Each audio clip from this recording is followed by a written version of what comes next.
Baik, saya awali. Sebelumnya, Assalamualaikum warahmatullahi wabarakatuh.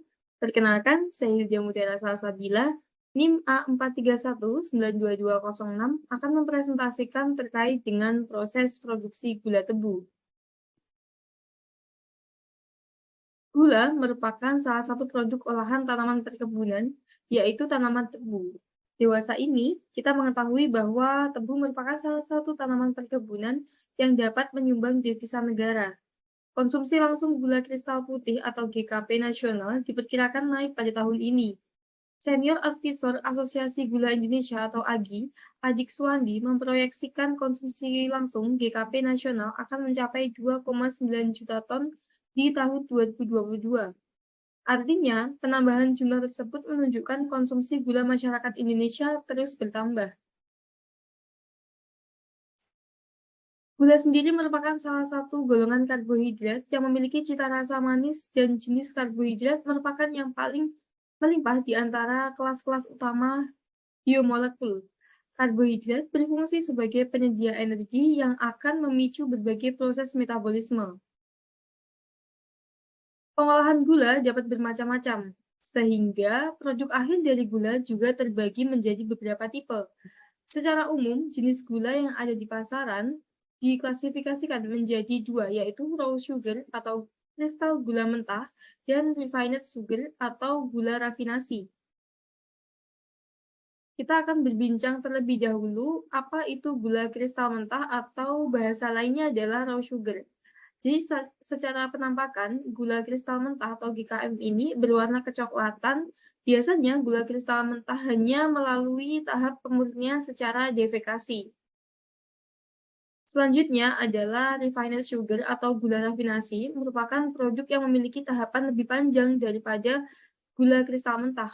Secara penampakan, gula rafinasi merupakan hasil olahan lebih lanjut daripada gula mentah. Proses pemurniannya adalah sulfitasi dan juga karbonatasi. Pemurnian gula merupakan tahapan untuk menghasilkan gula kristal putih atau gula rafinasi. Pemurnian terbagi menjadi 3 macam, yaitu metode defikasi, sulfitasi, dan juga karbonatasi. Yang pertama adalah pemurnian secara defikasi.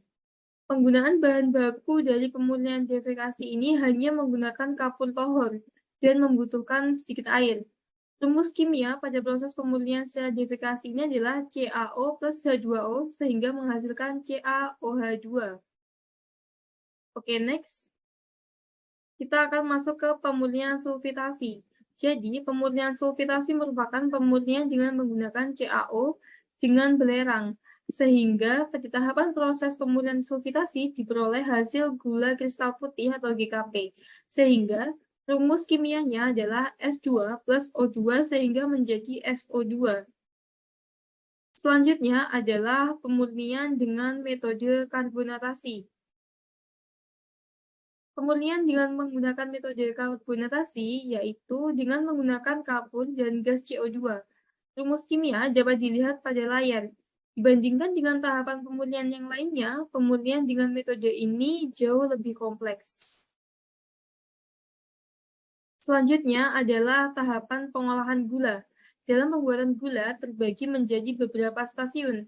Ada 8 stasiun yang digunakan dalam pengolahan tebu hingga menjadi gula.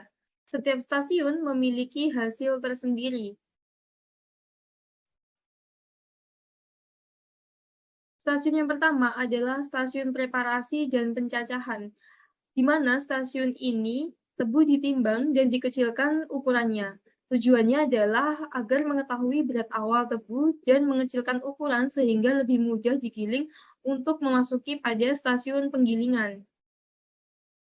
Yang kedua adalah stasiun penggilingan, bertujuan untuk memisahkan ekstrak nira dari material-material berserat yang disebut sebagai ampas tebu atau bagas. Prinsip kerjanya adalah rol penggiling yang terbuat dari besi atau baja yang terdiri dari 3 rol besar tersusun dalam bentuk formasi segitiga, yang kemudian tebu tersebut akan digiling melewati rol ini dan air niranya akan keluar. Proses ini mengolah tebu hasil preparasi menjadi nira mentah. Selanjutnya adalah stasiun pemurnian. di mana stasiun ini bertujuan untuk menghilangkan kotoran dari bahan baku bukan gula dalam nira tebu tanpa merusak kadar gulanya. Beberapa jenis pemurnian diantaranya adalah defekasi, sulfitasi, dan juga karbonatasi. Defekasi merupakan pemurnian hanya dengan menggunakan kapur dan hasil yang diperoleh adalah gula kristal mentah.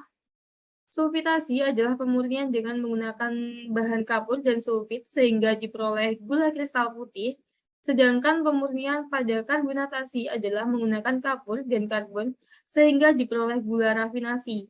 Pada proses ini diperoleh hasil nira jernih. Selanjutnya adalah stasiun penguapan. Stasiun penguapan bertujuan untuk menghilangkan kadar air pada nira encer sehingga diperoleh nira kental. Penguapan ini dilakukan pada vakum dan bertujuan adalah untuk menghindari kerusakan sukrosa akibat suhu yang tinggi, menghemat penggunaan uap bahan bakar, menurunkan titik didih sehingga tidak berbentuk karamel, dan pada stasiun ini mengubah nira jernih menjadi nira kental. Selanjutnya adalah stasiun pemasakan, bertujuan untuk membentuk kristal-kristal gula dari nira kental. Pada stasiun pemasakan terdapat 4 tangki, yaitu tangki A, tangki B, tangki C, dan tangki D.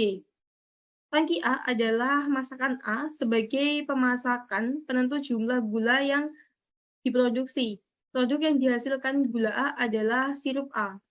Tangki B atau masakan B merupakan masakan antara atau yang disebut sebagai buffer, dibuat untuk menekan gula yang hilang atau terikut pada tetes. Produk yang dihasilkan pada gula B selanjutnya digunakan sebagai gula produksi. Selanjutnya adalah tangki C atau masakan C, juga termasuk ke dalam masakan antara atau buffer, dibuat sebagai bibit masakan A untuk memperbaiki kualitas dari produk masakan A. Jika masakan A telah memenuhi kualitas, maka masakan C tidak akan dibuat. Selanjutnya adalah tangki D atau masakan D. Dibuat sebagai pengendali proses, artinya masakan D dapat secara langsung menekan kehilangan gula pada tetes. Jika masakan C tidak dibuat, produk dihasilkan dari masakan D berupa gula D2, digunakan sebagai bibitan inti kristal untuk masakan produk A dan B. Masakan C dibuat, maka gula D2 digunakan sebagai bibitan inti kristal pada masakan C. Hasil dari stasiun ini adalah kristal gula kental.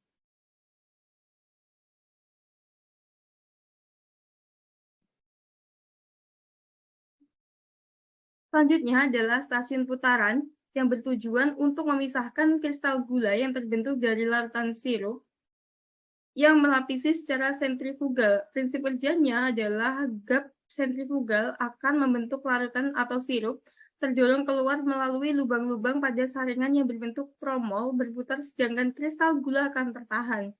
Pada stasiun ini, produk yang dihasilkan adalah kristal gula.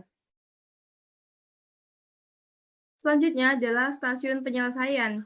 Pada tahap stasiun penyelesaian, sortasi kristal gula tebu dilakukan sebelum pengemasan. Kristal gula yang akan dikemas adalah gula yang berukuran 0,9 hingga 1,1 mm. Selain itu, stasiun penyelesaian bertujuan untuk mengeringkan gula yang dihasilkan pada stasiun putaran dan menyeleksi ukuran kristal gula sesuai dengan standar yang telah ditetapkan. Selanjutnya adalah stasiun peleburan yang digunakan untuk meleburkan gula yang tidak memenuhi standar ukuran baik gula kasar maupun gula halus yang akan diproses pada tangki peleburan dan diolah menjadi nira kental.